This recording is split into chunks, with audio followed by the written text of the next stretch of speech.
घरकुल योजनेचा form update झालेल्या आवाज प्लस ॲपचा वापर करून नवीन पद्धतीने कसा भरायचा तोही फ्रीमध्ये मोबाईलमधून घरबसल्या याची A to Z live process या व्हिडिओमध्ये सांगणार आहे। पण त्याआधी चॅनलला सबस्क्राईब आणि फॉलो केला नसेल तर करून टाका, तेही अगदी फ्री आहे। असेच कामाचे व्हिडिओ मी तुमच्यासाठी घेऊन येत असतो। मी अविनाश तिरमले, व्हिडिओला सुरुवात करूया। घरकुल योजना फॉर्म भरण्यासाठी तुमच्या मोबाईलमध्ये तुम्हाला 2 ॲप इन्स्टॉल करावे लागतील। त्यासाठी प्ले स्टोर ओपन करा आणि येथे सर्च बार मध्ये आधार फेस RD सर्च करा आणि हे आधार कार्डचं अधिकृत ॲप आहे ते तुम्हाला इन्स्टॉल करून घ्यायचं आहे, जे ओपन होत नाही, लक्षात ठेवा। त्यानंतर दुसरा ॲप तुम्हाला सर्च करायचा आहे आवाज प्लस 2024। हे ॲप सुद्धा तुम्हाला इन्स्टॉल करून घ्यायचं आहे आणि त्याला ओपन करायचं आहे।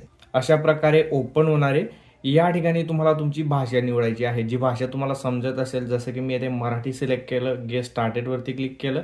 येथे 3 पर्याय दिसतील। नागरिक, लाभार्थी, वापरकर्ता म्हणून लॉग इन करा, हाच पर्याय तुम्हाला निवडायचा आहे। ओके बटनावर क्लिक करा। येथे ज्या काही परमिशन मागेल तर अलाउ करून द्यायचे आहेत। येथे ज्या व्यक्तीच्या नावाने तुम्हाला फॉर्म भरायचा आहे त्याचा आधार नंबर टाकायचा आहे आणि पडताळणी करणे यावर क्लिक करायचे। काही परमिशन मागितल्या जातील आधार फेस RD या ॲप कडून। वाईल युजिंग द ॲप यावर तुम्हाला क्लिक करायचं आहे, ते ऑटोमॅटिकली इनिशियलाइज होणार आहे। या ठिकाणी तुम्हाला काहीच करायचं नाहीये। येथे काही इन्स्ट्रक्शन देण्यात आलेले आहेत। आता KYC करायची आहे तुम्हाला, त्यासाठी बघा डोळे अशा प्रकारे करायचे आहेत। तुमचा चेहरा प्रॉपर पाहिजे, चष्मा लावलेला नको, लाईट प्रॉपर पाहिजे आणि चेहरा कॅमेऱ्याच्या समोर फेस टू फेस घेऊन जायचा आहे।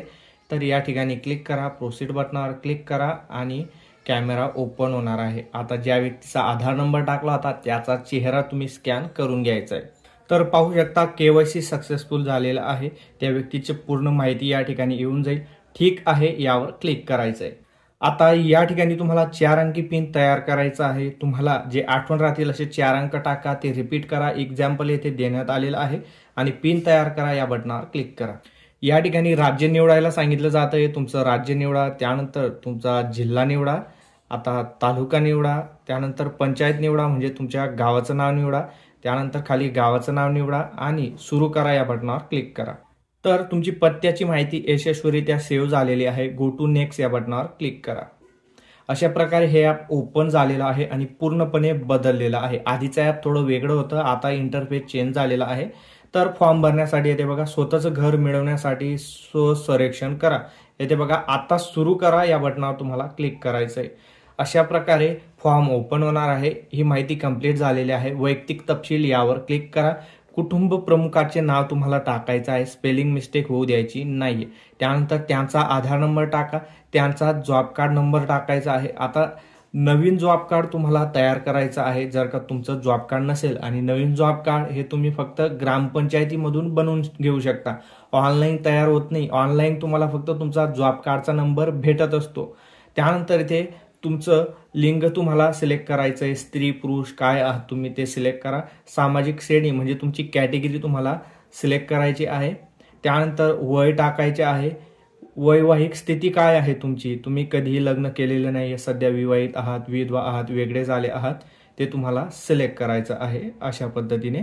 आणि येथे पूर्ण माहिती कोणाची टाकायची आहे, ही कुटुंब प्रमुखाची, हे लक्षात ठेवा। आता वडिलांचे नाव, पतीचे नाव, वडिलांचे नाव कोणी टाकायचे, पुरुष असतील त्यांनी वडिलांचे नाव आणि महिला असतील लग्न झालं असेल तर पतीचं नाव टाकायचं आहे येथे खाली।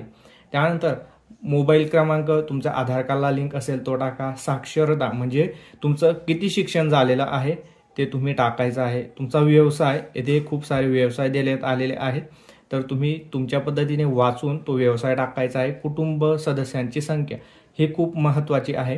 आता तुमच्या कुटुंबात किती सदस्य आहेत, आता कुटुंब म्हणजे एक ज्यांचं रेशन कार्ड असतं त्या रेशन कार्डमध्ये जेवढ्या व्यक्तींची नावं असतील ते कुटुंबातील व्यक्तिग्राह्य धरले जातात। आता तेवढ्या व्यक्तींची तुम्हाला संख्या टाकायची आहे। जसं की मी येथे 2 टाकलं, तुमच्या कुटुंबात 4, 5 जे व्यक्ती असतील ते तुम्हाला टाकायचं आहे।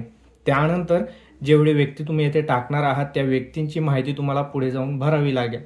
तर तुम्ही अपंग आहात का विचारलं जात आहे, असेल तर ते निवडा आणि त्याचा प्रकार तुम्हाला इथे सिलेक्ट करायचा आहे। अदरवाईज नो, तुम्हाला काही निवडण्याची गरज नाही। आता तुमच्या कुटुंबात कोणाला गंभीर आजार आहे का, जसं की कुष्ठरोग, कर्करोग, काला आजार, तर येथून आजार असेल तर निवडा, नसेल तर कोणताही नाही यावर क्लिक करा तुमच्या कुटुंबाचे वार्षिक उत्पन्न तुम्हाला 1,00,000च्या आत टाकायचं आहे. जसं की मी येथे 80,000 टाकलं. तुम्ही तुमच्या पद्धतीने टाका. सर्व माहिती एकदा चेक करा आणि जतन करा आणि पुढे जा यावर क्लिक करा. कुटुंब प्रमुखांची माहिती सेव्ह झालेली आहे. गो टू नेक्स्ट या बटनावर क्लिक करा. आता कुटुंब सदस्य जोडा. तुम्हाला विचारलं गेलं होतं की तुमच्या कुटुंबात किती सदस्य आहेत. आता तुम्ही जेवढी संख्या टाकली असेल त्यानुसार तुम्हाला एक एक करून ही माहिती भरायची आहे. जसं की नाव, त्यांचा आधार नंबर, त्यांचं लिंग, त्यानंतर त्यांच्याशी तुमचं नातं काय आहे, म्हणजे कुटुंब प्रमुखाचं यांच्यासोबत काय नातं आहे ते टाकायचं आहे. त्यानंतर वय टाका, वैवाहिक स्थिती, मोबाईल नंबर, साक्षरता म्हणजे त्यांचं शिक्षण टाकायचं आहे, ते काय व्यवसाय करतात ते टाकायचं आहे, ते अपंग आहात की नाही ते टाका आणि सदस्य जोडा यावर क्लिक करा. आता मी 2 टाकले होते, म्हणजे कुटुंब प्रमुख वगळून मला एकच व्यक्तीची माहिती भरावी लागेल. तुम्ही जर का 5 टाकलं तर कुटुंब व्यक्ती वगळून माहिती भरावी लागेल, एक एक करून भरावी लागेल. आता एक व्यक्तीची माहिती सदस्य जोडा यावर क्लिक केलं, परत अजून हेच येईल, परत एका व्यक्तीची माहिती भरा, परत दुसऱ्या व्यक्तीची माहिती भरा, असं करून तुम्हाला पूर्ण सदस्यांची माहिती भरावी लागेल. आता पूर्ण कुटुंबातील सदस्यांची नावं तुम्हाला इथे पाहायला भेटून जातील. ज्या व्यक्तीच्या नावाने तुम्हाला घरकुल फॉर्म भरायचा आहे त्यासमोर तुम्हाला बॉक्स दिसेल असा प्रकारचा, त्यावर टिक करा आणि पुढे यावर क्लिक करा. आता बँक डिटेल भरायची आहे, तर या ठिकाणी तुमच्याकडे बँक पासबुक नसेल तर क्लिक करू शकता आणि असेल तर तुम्हाला इथून बँक निवडावी लागेल. त्यासाठी इथे बघा कमर्शियल बँक निवडा. या ठिकाणी पूर्ण बँकांची माहिती येऊन जाते. तुमचं बँकेचं नाव निवडा, त्यानंतर कुठली ब्रांच आहे ते निवडा. येथे बँक अकाउंट नंबर टाकायचा आहे, त्याला रिपीट टाकायचं आहे, त्या व्यक्तीचं नाव बँक पासबुकवर चेक करा आणि जतन करा यावर क्लिक करा. बँकेचा तपशील सुद्धा आपला सेव्ह झालेला आहे. गो टू नेक्स्ट या बटनावर क्लिक करा. येथे गृहनिर्माण संबंधी काही प्रश्न आहेत, म्हणजे घरकुल रिलेटेड काही प्रश्न आहेत. सर्वेक्षण केलेल्या घराची मालकी, आता घर स्वतःचं आहे का भाड्याने घेतलं आहे ते तुम्हाला टाकायचं आहे. भिंती कशा आहेत, कच्च्या आहेत की पक्क्या आहेत, छत कसं आहे, कच्चं आहे की पक्का आहे, तुमच्या पद्धतीने किती रूम आहेत तुमच्या घरामध्ये ते टाकायचं आहे. शौचालयाची सुविधा आहे का ते टाकायचं आहे. घरातील उत्पन्नाचा प्रमुख स्रोत काय आहे, म्हणजे उत्पन्न कोणत्या माध्यमाने तुमच्याकडे येतं ते टाकायचं आहे. मोटर चालित 3 चाकी वाहन आहे का तुमच्याकडे ते निवडायचं आहे. यांत्रिकीकृत 3-4 चाकी शेती उपकरण आहे का ते टाकायचं आहे. कोणत्याही सदस्याकडे किसान क्रेडिट कार्ड आहे का, सरकारी नोकरी आहे का. त्यानंतर कोणत्याही सदस्य शासनाकडे नोंदणीकृत बिगर कृषी उद्योगाचा मालक आहे का. त्यानंतर 15,000पेक्षा तुमच्या कुटुंबात कोणत्या सदस्याचं उत्पन्न आहे का, तुम्ही आयकर भरतात का, व्यावसायिक कर भरतात का. त्यानंतर 2.5 एकरपेक्षा जास्त तुमच्याकडे बागायती जमीन आहे का, 5 एकर किंवा त्यापेक्षा जास्त असंचलित जमीन आहे का. त्यानंतर निवारा नसलेले घर तुमच्याकडे आहे का. निराधार भिक्षेवर जगणारा तुम्ही आहात का ते तुम्हाला सिलेक्ट करायचं आहे. हाताने मेला साफ करणारे तुम्ही आहात का ते निवडायचं आहे. आदिम आदिवासी गट तुमच्या पद्धतीने ते बघा. कायदेशीर मुक्त झालेले बंधपत्रित कामगार तुम्ही आहेत का. तुमच्याकडे घर बांधण्यासाठी जमीन आहे का. आता इथे जर का तुम्ही हो केलं तर पुढे जाऊन तुम्हाला जमिनीचा आणि घराचा फोटो अपलोड करायचा आहे. नाही केलं तर तो फोटो अपलोड करण्याची गरज नाही. आणि जर का तुम्ही नाही केलं ग्रामपंचायतीकडून तुम्हाला जमीन दिली जाईल आणि जमीन जर देत नसतील तर 50,000 रुपये तुम्हाला वाढीव भेटत असतात. आता तुमच्या कुटुंबातील पहिल्यांदाच या योजनेचा लाभ घेतला जातोय का, तर या ठिकाणी हो करा. तुम्ही तुमच्या पद्धतीने निवडायचं आहे. त्यानंतर जतन करा आणि पुढे जा यावर क्लिक करा. गो टू नेक्स्ट बटनावर क्लिक करा. आता या ठिकाणी लोकेशन घेत असतं. येथे जर का 15 मीटरचा एरर येत असेल तर मोबाईल एकदा रिस्टार्ट करा. त्यानंतर अपलोड इमेज यावर क्लिक करा. तुमच्या घराचा तुम्हाला उभा राहून फोटो काढायचा आहे. त्यानंतर उभं न राहता एक फोटो काढायचा आहे आणि घराच्या मधला एक फोटो काढायचा आहे. असे 3 फोटो तुम्हाला अपलोड करायचे आहेत. त्यानंतर टिप्पणी जोडा. या ठिकाणी तुम्ही अशा प्रकारे एने करू शकता किंवा तुम्हाला वाटेल ते तुम्ही टाईप करू शकता आणि जतन करा आणि पुढे जा यावर तुम्हाला क्लिक करायचं आहे. ओके करा. आता इथे बघा परत आलं.